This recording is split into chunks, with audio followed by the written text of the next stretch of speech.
We've been seeing for weeks the impact of slavery on the United States, especially when it comes to economics, and now a little bit with politics. Now, this is such a controversial issue that a gag rule was established in the United States Congress. This means that it was impossible. It was essentially illegal for congressmen to bring this up in office, or excuse me, in Congress, because it would lead to such strong reactions. So it's already sort of been understood, even since Thomas Jefferson, that this is a peculiar institution that needs to be eliminated. But people feel so strongly about it that literally fights would break out. So they decide just not to talk about it at all. This is the situation when we get to the 1836 election. Andrew Jackson does not run for a third term. Again, the precedent established by George Washington. We have the Democratic Party, and Jackson's vice president, Martin Van Buren, is running. And then the Whigs, they can't choose just one primary candidate. So they send William Henry Harrison and Henry White. Honestly, we don't really remember him in history because he's not that important. The problem with the Whigs is the vote is split. So Martin Van Buren wins the election in 1836. Also, the Democrats have an established political system. They have the support of the current president, Andrew Jackson. And the Whigs are a pretty new party, really established by Henry Clay just, 10, 15 years earlier. Martin Van Buren's presidency is primarily characterized by the Panic of 1837. Now he was the little magician, he was okay, old Kinderhook. He had all this political maneuvering to get people elected into office. But one commentary I read said that Van Buren was better at acquiring presidential power than using it for himself, unquote. So this rapid expansion into the West, it caused financial issues, even though President Jackson tried to limit land speculation and all of these loans causing economic issues, but it still happens anyway. There is no national bank to help control things. And when Van Buren becomes president in 1837, the crisis happens just a few months later. So many people blame Van Buren, but truly, this is the work of Jackson. And this political cartoon shows that Jackson is sort of the cause leading into these economic instability issues, and that Van Buren is just continuing along. This is also the first cartoon showing the Democrats as the donkey, which is still its emblem today. Merchants are hurt economically, cotton producers are hurt, so this panic really does cause difficulties for every sector. It's not unlike the 2009 crash we experienced just a few years ago. So when Van Buren comes up for election in 1840, it is very clear that he is not popular. The Whigs also learned their lesson, and they decide to run just one candidate, again, William Henry Harrison. Now, we knew him already. He fought before the War of 1812. He fought at the Battle of Tippecanoe against Tecumseh, and that's where he gained his fame. Fights throughout the War of 1812. And he's old for a presidential candidate at this time. He was 67 years old at the time. And Democrats joke that he'd probably be happier sitting somewhere in a log cabin with a barrel of cider. Well, the Whigs and William Henry Harrison, they use public relations, they use the media to their advantage. Even though Harrison is a little bit older, he uses his reputation as a war hero at the Battle of Tippecanoe and combines this with his running mate, John Tyler, and starts using the phrase Tippecanoe and Tyler too. So it is catchy, it is easy to print. You can see there in that little circle there is a log cabin.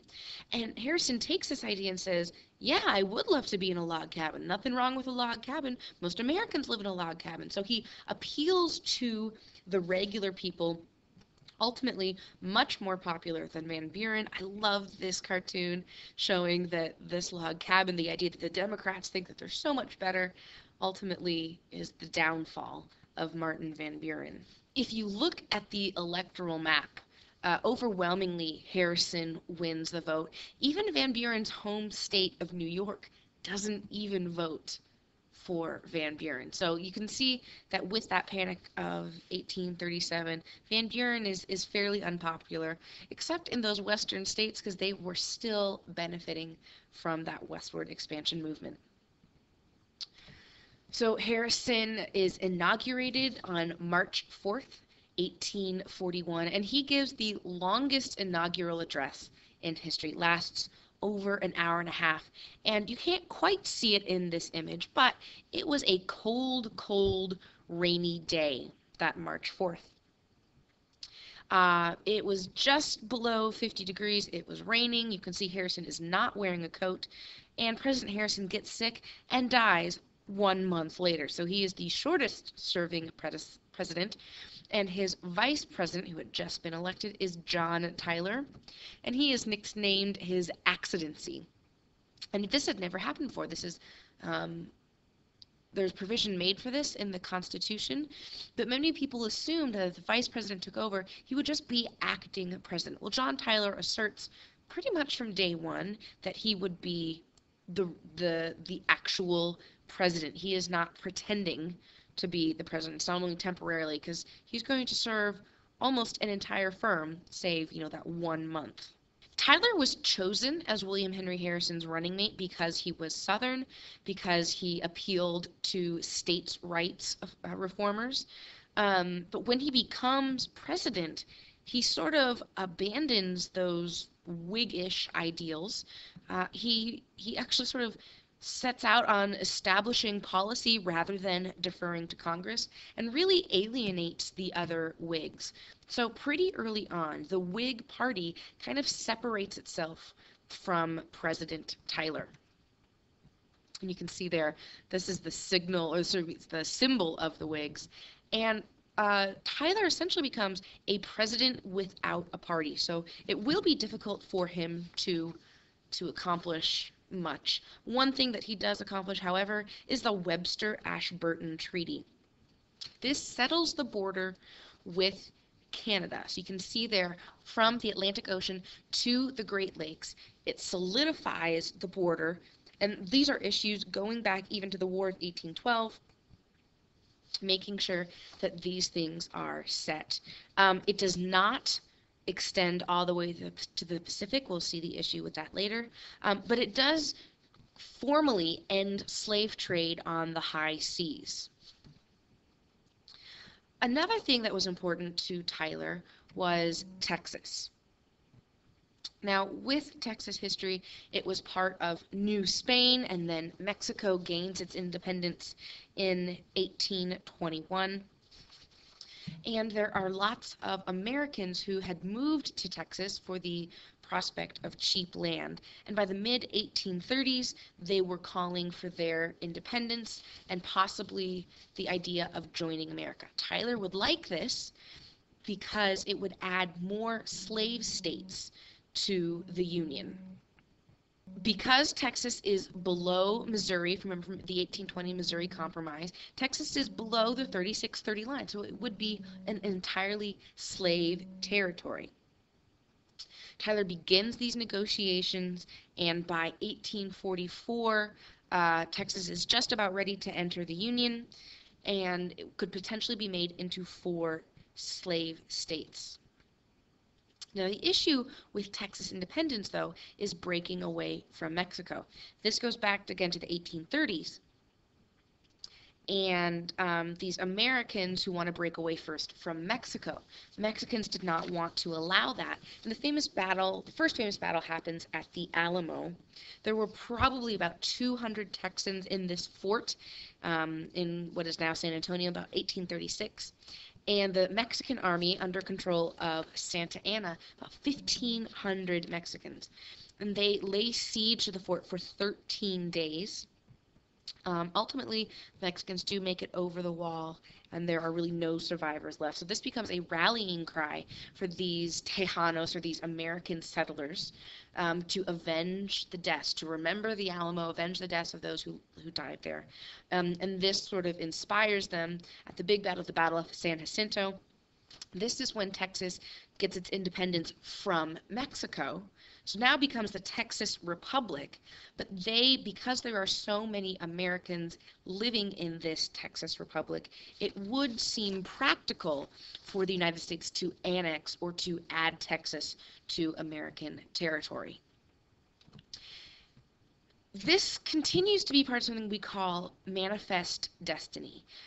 This was a phrase, it wasn't coined until 1845, but completely encapsulates this idea that it is not just a possibility, but is the right of Americans to move westward. We see this in 1844. John Tyler had so alienated the Whigs that he really doesn't have a chance in the national election.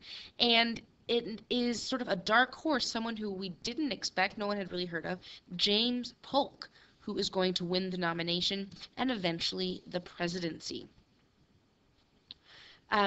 He is going to continue the work of John Tyler. Tyler began the negotiations with Texas. Polk is going to be the one in office when Texas becomes a state. Another big issue during Polk's administration is Oregon. Now you can see there the Oregon Country. Back after the War of 1812, both Britain and America decide joint ownership, or they both claim this territory, and we'll figure it out later. Well, now with this idea of it is our destiny to move westward and to cover sea to shining sea, more and more Americans are moving to Oregon Country, and some of them really want this entire territory, all the way up to the 54th parallel. And some are so inspired by this that they say, we should fight Britain over this. There are more Americans there because of the Oregon Trail. And the phrase 54-40 or fight becomes a popular rallying cry. But Polk realizes he does not want to fight Britain, so they come to a compromise at the 49th parallel. And this is now the border between Canada and America, from the Pacific all the way to the Great Lakes. So under Tyler, the Webster-Ashburton Treaty fixes the border from the Atlantic through the Great Lakes, and then the agreement with Britain with the 49th parallel sets it from the Great Lakes to the Pacific.